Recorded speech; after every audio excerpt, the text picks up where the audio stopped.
Oke, hari ini kita akan belajar bab 4 yaitu mengenai nalja wa yo'il. Nalja itu artinya adalah tanggal dan yo'il itu artinya hari. Jadi kita akan belajar tanggal dan hari. Nah, yang pertama kita belajar mengenai Hanggugo Sucha atau bilangan bahasa Korea. Nah, boleh dihafalkan dulu atau dibaca dulu. Di bab 4 ini ada kosakata apa aja. Nah, karena akan berkaitan dengan kosakata yang akan dipelajari dan materi yang dipelajari hari ini kayak gitu. Oke, next kita akan melihat nih Hanggugo Sutya itu terbagi dua, yaitu ada Goyu Osusa dan Hanja Osusa. Goyu Osusa itu adalah bilangan asli Korea. Nah, yang biasanya kita tahu dengan Hana Durset. Nah, kalau yang satunya lagi itu ada Hanja Osusa atau bilangan Sino Korea. Nah, itu tuh bilangan yang asalnya dari Cina. Ingat kan kalau bahasa Korea itu ada campuran Cina-nya juga ya. Nah, makanya itu adalah Hanjao Susa atau bilangan Sino-Korea atau bilangan Cina.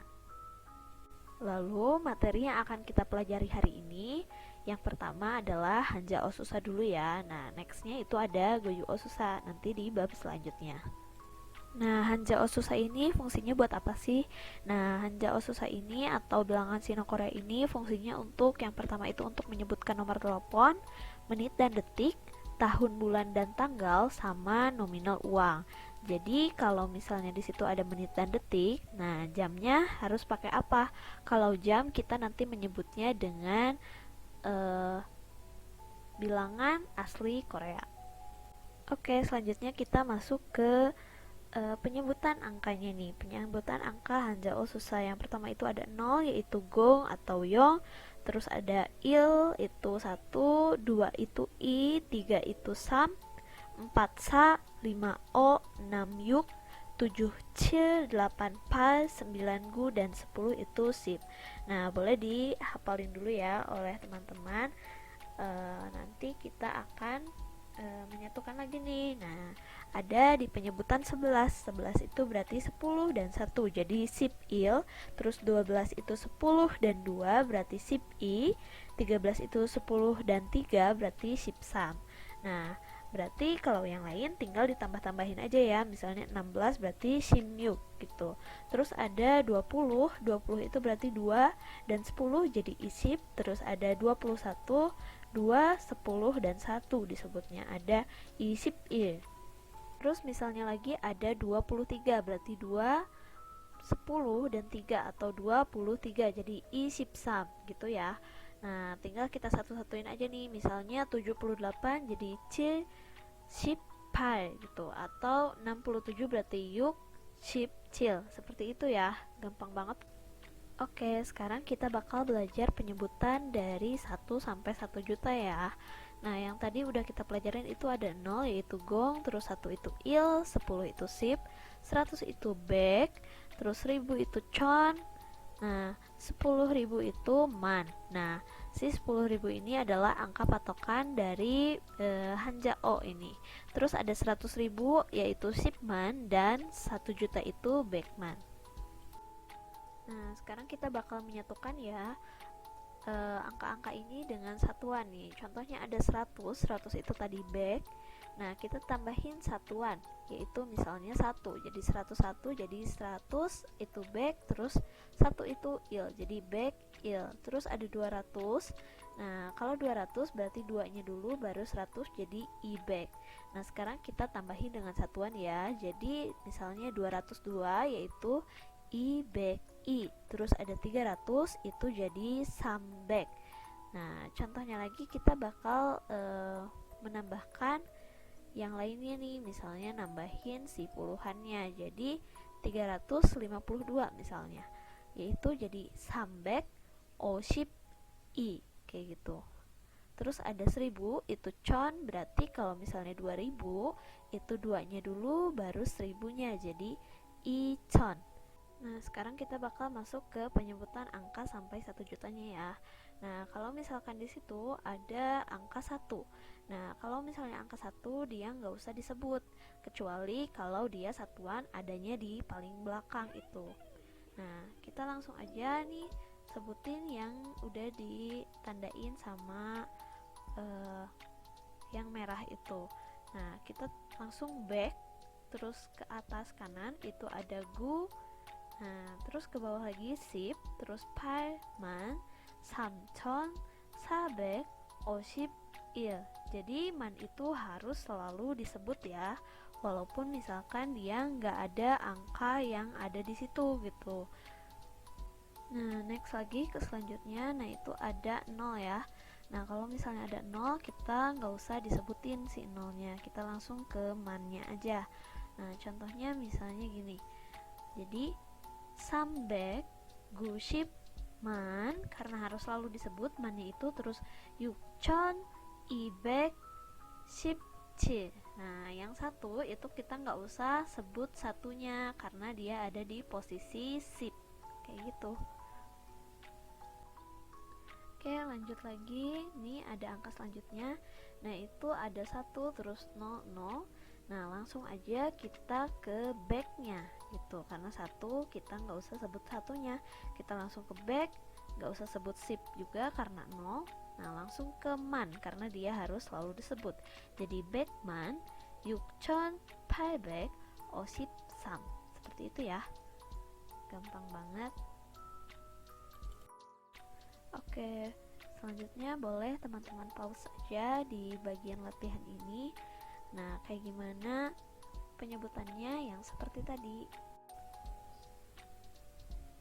Oke, next lagi nih. Nah, tadi ada fungsinya itu untuk menyebutkan tahun, bulan, dan tanggal. Nah, contohnya misalnya ada yang bertanya nih, katanya 오늘이 몇 월 며칠입니까? Hari ini bulan apa, tanggal berapa. Nah, kita bisa jawab pakai yang sino Korea tadi. Misalnya 오늘은 hari ini 7월 19일입니다. Hari ini bulan 7 tanggal 19. Terus misalnya lagi ada yang menanyakan tentang kapan ulang tahunnya, itu 생일이 언제입니까? 제 생일은 1997년 4월 7일입니다. Boleh kayak gitu atau boleh langsung ke tanggal dan bulannya aja. Misalnya 제 생일은 3월 7일입니다 atau 3월 7일입니다. Langsung seperti itu juga nggak apa-apa. Terus lanjut lagi ada penyebutan nomor telepon atau 전화번호. Nah, misalnya ada yang bertanya, 전화번호가 몇 번입니까? Nomor teleponnya berapa? 제 전화번호는 Nah, 010E. Nah, strip itu kita bisa baca dengan E atau ditulisnya dengan EI. 010에 5678에 4321입니다. Nah, coba teman-teman praktek pakai nomor yang di bawah ya. Boleh atau pakai nomor telepon teman-teman juga. Seperti itu buat cara menjawab kalau ditanya mengenai nomor telepon. Nah, sekarang kita lanjut ya ke munpop atau tata bahasa yang ada di bab 4. Yang pertama itu ada wa dan gua. Terus ada juga e. Nah, wa gua ini artinya apa sih? Artinya adalah dan sama dengan. Nah, dia itu untuk menyebutkan atau menghubungkan dua buah kata benda. Itu. Nah, lalu wa itu kapan sih dipakainya? Wa itu dipakai untuk kata benda yang berakhiran vokal gitu. Dan gua itu buat yang akhiran konsonan. Nah, yang pertama contohnya misalnya adalah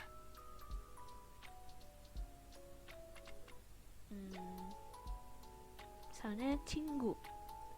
Nah, 친구 itu akhirnya adalah u atau vokal, makanya kita pakainya wa gitu. Terus, nah, 친구 itu adalah kata ganti orang, berarti wa gua ini bisa dipakai dengan kata ganti orang gitu. Jadi dengan teman. Boleh juga misalnya dengan kakak, dengan kakek, dengan ibu, ayah, atau kata ganti orang lainnya gitu. Lalu selanjutnya ada gua. Gua itu dipakai untuk kata benda yang berakhiran konsonan. Nah, contohnya misalnya ada pang.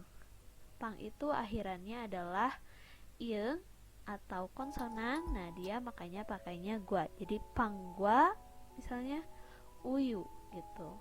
Nah, jadi kita menyatukan dua kategori ya. Menyatukan satu kategori gitu. Sama-sama makanan. Nah, kita lihat nih di contoh yang pertama ada 교실에 책상과 의자가 있습니다. Di kelas ada meja dan kursi gitu. Itu artinya di, 책상과 berarti meja dan 의자 kursi. 있습니다 ada. Lalu yang kedua ada 여기에 시계와 가방이 있습니다. Di sini ada jam dan tas. Oke, seperti itu ya buat contoh yang wa dan gua. Selanjutnya ada yang Nah, kemarin kita udah belajar yang artinya di. Sekarang kita akan belajar yang artinya pada. Nah, ini tuh untuk menyatakan waktu dan menunjukkan waktu kapan terjadinya sebuah kegiatan gitu. Nah, contohnya misalnya ada ilyo ire. Ilyo ire pada hari Minggu gitu. Nah, kita tinggal tambahin aja di belakangnya. Seperti itu. Lalu tapi si ini tidak bisa dipakai di misalnya 어제, 그저께, terus 오늘, 내일, 모레 kayak gitu. Nanti teman-teman boleh dihafal aja nih apa aja dia nggak boleh sama apa aja gitu. Nah, kita boleh lihat nih di yang selanjutnya nih, misalnya boleh juga di tanggal, misalnya ada 11일. Nah, kita tinggal tambahin berarti di tanggal 12 gitu. Terus lanjut lagi kita melihat contohnya ya. Yang pertama itu ada 토요일에 영화를 봅니다. Berarti pada hari Sabtu. Nah, itu punya arti itu pada, berarti pada hari Sabtu saya menonton film. Lanjut lagi ada 12월 10일에 생일 파티를 합니다. Pada tanggal 10 saya mengadakan pesta ulang tahun. Kayak gitu buat contoh yang di Oke, terima kasih.